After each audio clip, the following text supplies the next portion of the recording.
नमस्कार। आज का हमारा विषय है व्याकरण शिक्षण।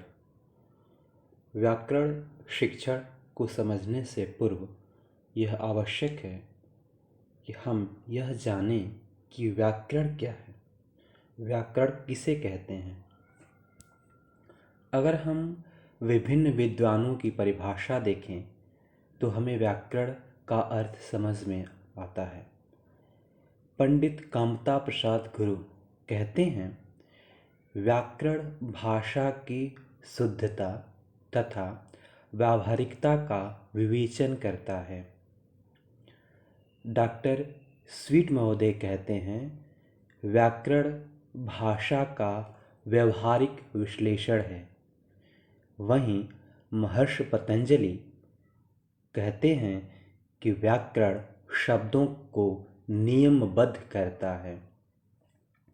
अगर हम इन विद्वानों की परिभाषाओं को आसान शब्दों में समझें तो यह हम कह सकते हैं कि व्याकरण जो है भाषा की शुद्धता तथा व्यावहारिकता पर बल देता है। अर्थात व्याकरण भाषा का व्यवहारिक पक्ष है। महर्षि पतंजलि के अगर हम परिभाषा को देखें तो वह कहते हैं कि व्याकरण शब्दों को नियमबद्ध करता है। महर्षि पतंजलि कहते हैं कि भाषा में शब्द तो सम्मिलित होते हैं, लेकिन उनको नियमबद्ध करने का कार्य व्याकरण ही करता है। तो अगर हम व्याकरण का अर्थ समझने का प्रयास करें तो हम ये बता सकते हैं कि व्याकरण भाषा का व्यवहारिक रूप है। अर्थात व्याकरण भाषा को नियमबद्ध करता है। हमें भाषा कैसे प्रयोग करनी है, हमें भाषा का कौन सा शुद्ध रूप लिखना है, भाषा में कौन सी त्रुटियां हैं, इस सब का ज्ञान हमें व्याकरण के माध्यम से ही प्राप्त होता है। इसीलिए कहा गया है कि व्याकरण पढ़ना और व्याकरण का शिक्षा देना बहुत महत्वपूर्ण होता है वो, क्योंकि अगर व्याकरण आपको नहीं पता होता है उस भाषा की तो हम बहुत सारी त्रुटियां करते हैं।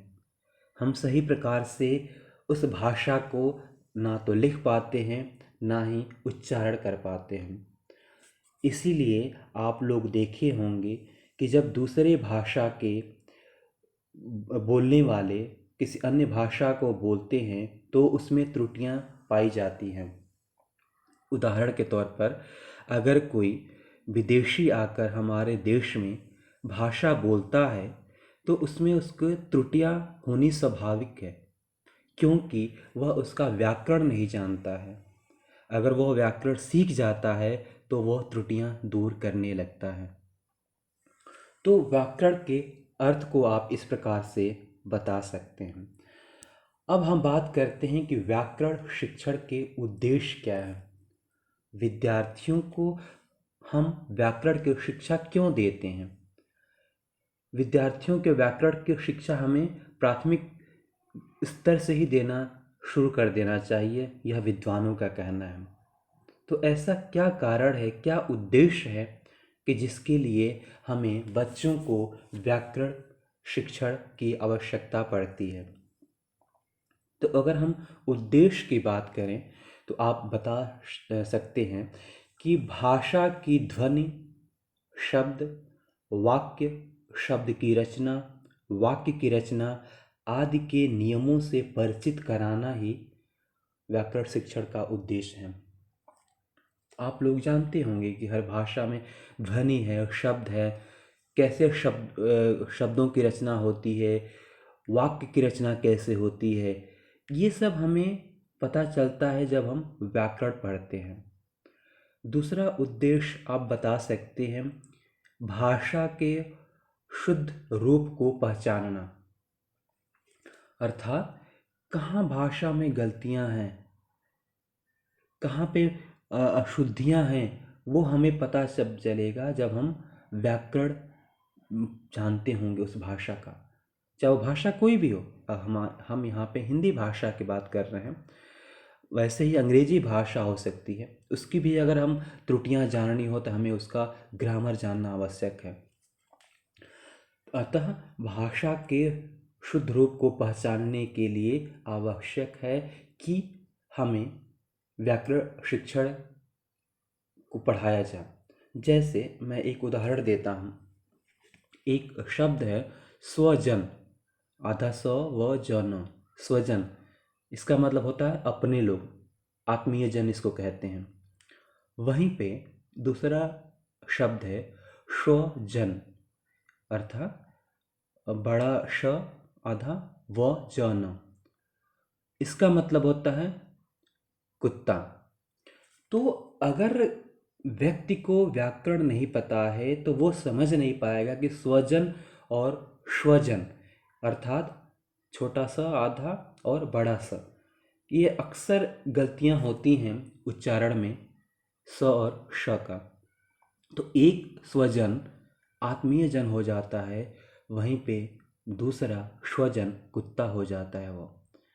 इसी प्रकार का एक और उदाहरण अगर आप देखें, सकल मतलब होता है संपूर्ण, वहीं पे शकल टुकड़ा।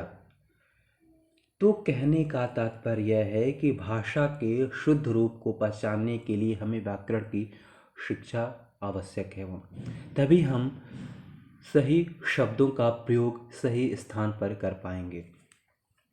और आप उद्देश्य बता सकते हैं, भाषा के नियमों का ज्ञान।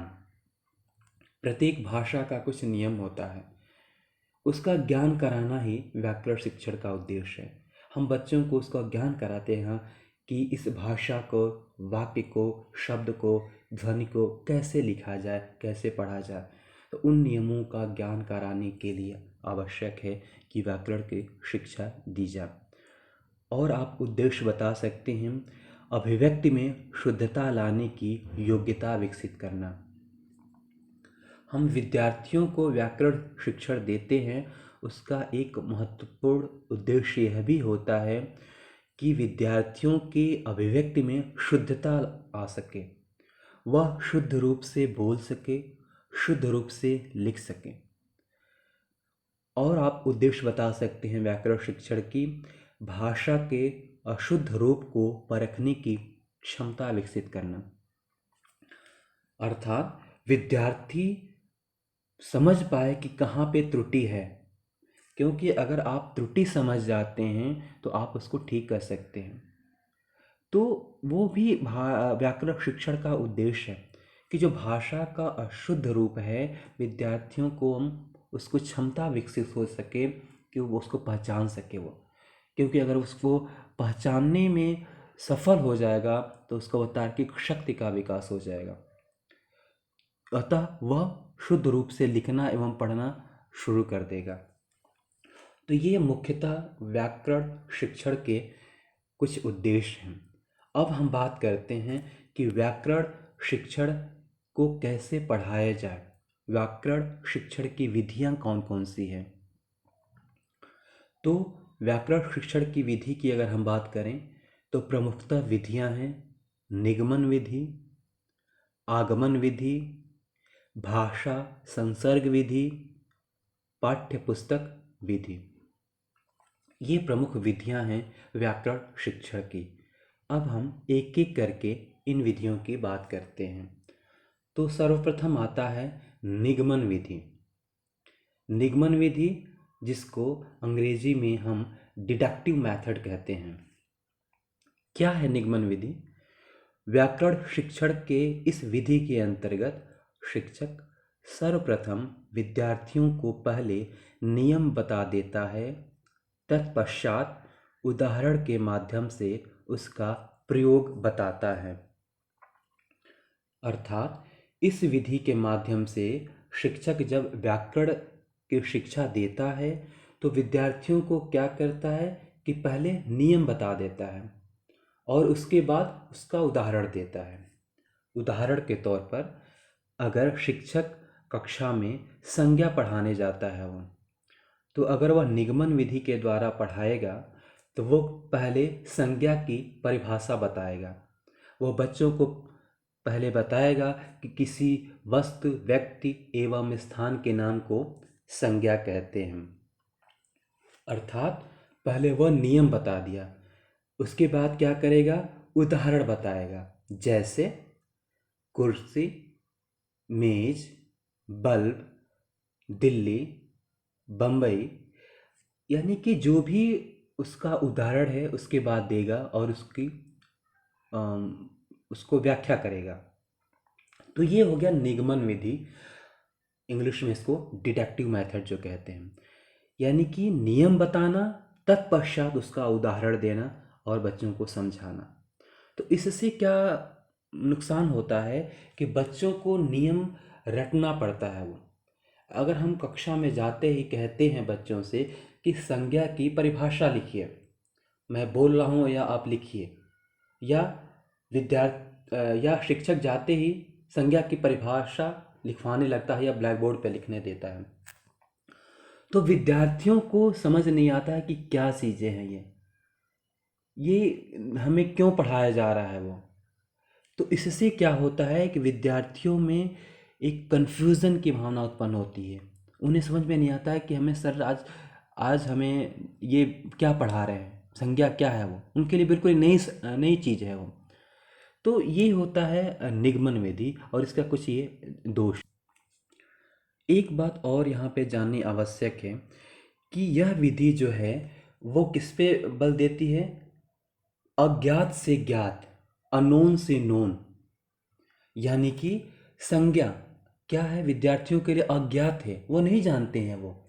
तो हमें पहले संज्ञा की परिभाषा बताई जाती है, तत्पश्चात हमें ज्ञात की तरफ ले जाया जाता है वो। यानी कि चेयर, कुर्सी, मेज, दिल्ली, ये हम बच्चे ये सब जानते हैं, लेकिन उनको ये बाद में बताया जाता है। पहले बच्चों को अज्ञात चीज़ संज्ञा की परिभाषा बताई जाती है। तो ये क्या हो गया, ये हो गया सामान्य से विशिष्ट। यानी कि हम पहले परिभाषा देते हैं और फिर हम उसको ले जाते हैं किधर, उदाहरण के तौर पे, उदाहरण की तरफ। तो ये हो गया निगमन विधि। अब हम बात करते हैं आगमन विधि की।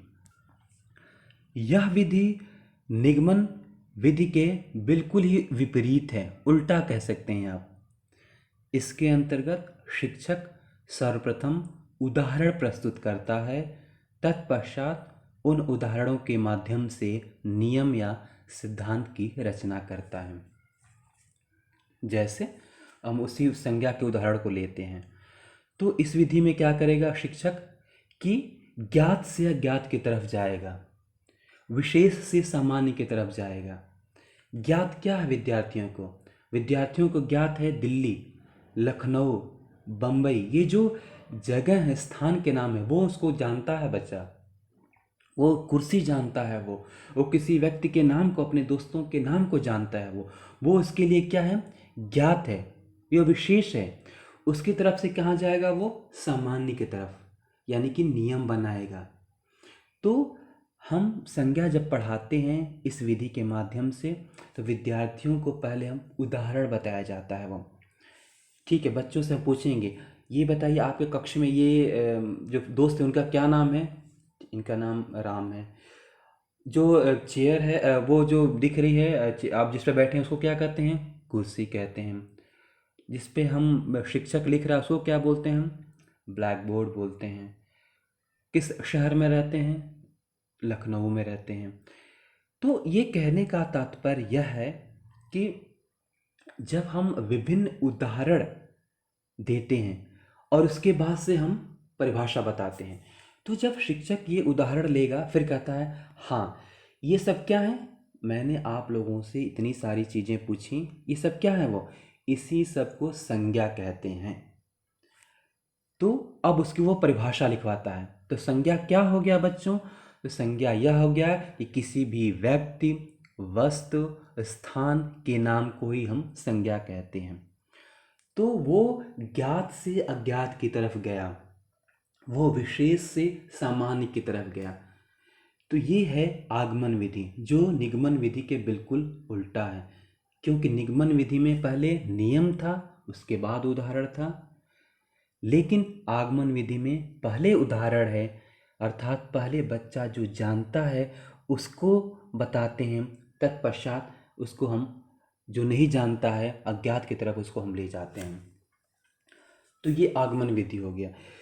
व्याकरण शिक्षण की ये अच्छी विधि मानी जाती है, क्योंकि बच्चों को पहले हम उदाहरण देते हैं, जो बच्चा जानता है पहले हम उससे शुरुआत कराते हैं, उसके बाद नियम बताते हैं, तो बच्चों को समझने में बहुत आसानी होती है, उन्हें रटना नहीं पड़ता है, जो कि निगमन विधि में होता था कि बच्चे रटने पर बल देते हैं। अब हम अगली विधि की बात करते हैं, भाषा संसर्ग विधि। यह क्या है? भाषा संसर्ग विधि क्या है? वो जब शिक्षक हिंदी भाषा को पढ़ाते समय यथा अवसर तथा यथा प्रसंग विद्यार्थियों को व्याकरण बिंदु स्पष्ट करते चलते हैं, तो ऐसी विधि को भाषा संसर्ग विधि कहा जाता है। क्या मतलब हुआ कि कुछ विद्वानों का कहना यह है कि व्याकरण की शिक्षा किसी अलग तरह से नहीं करनी चाहिए, या कहा जाए कि अलग विषय के रूप में नहीं करनी चाहिए। वे कहते हैं कि व्याकरण की शिक्षा भाषा पढ़ाते समय ही करनी चाहिए। वो जब हम हिंदी भाषा को पढ़ाते हैं तो जहाँ भी ऐसा अवसर मिले, ऐसा प्रसंग आए, वहाँ पे हम विद्यार्थियों को व्याकरण स्पष्ट करते चले जाएं। तो वही कहता है भाषा संसर्ग विधि। इस विधि की विशेषता यह है कि किसी सिद्धांत या परिभाषा को समझाने के लिए उदाहरण किसी अन्य स्थान से ना लेकर पाठ्य पुस्तक पढ़ाते समय आए उदाहरणों के सहयोग से ही नियम निकाला जाता है। जैसे हम लोगों ने अभी आगमन विधि की बात की। आगमन विधि में क्या होता है कि हम उदाहरण लेते हैं, अलग अलग तरह के उदाहरण बताते हैं, उसके बाद से बच्चों को हम नियम बनाते हैं। भाषा संसर्ग विधि भी ज़्यादातर मिलती है आगमन विधि से, परंतु इसमें क्या होता है कि इसमें उदाहरण हमें बाहर से नहीं लेना होता है। इसमें उदाहरण जब हम हिंदी भाषा पढ़ाते हैं वहीं से हम उसका उदाहरण लेते हैं और बच्चों को बताते हैं। वो तो बच्चे भाषा पढ़ते समय ही व्याकरण समझ जाते हैं, वो उन्हें व्याकरण अलग से पढ़ने की ज़रूरत नहीं होती है। तो इसे कहते हैं भाषा संसर्ग विधि, अर्थात भाषा पढ़ाते समय ही यथा अवसर यथा प्रसंग शिक्षक जब व्याकरण को स्पष्ट करते चलता है तो उसे कहते हैं भाषा संसर्ग विधि। अब आता है पाठ्य पुस्तक विधि। यह विधि बहुत प्रचलित है और ज़्यादातर यही चलती है। क्या है पाठ्य पुस्तक विधि? इस विधि के द्वारा व्याकरण की पुस्तक के आधार पर ही व्याकरण का अध्ययन करवाया जाता है।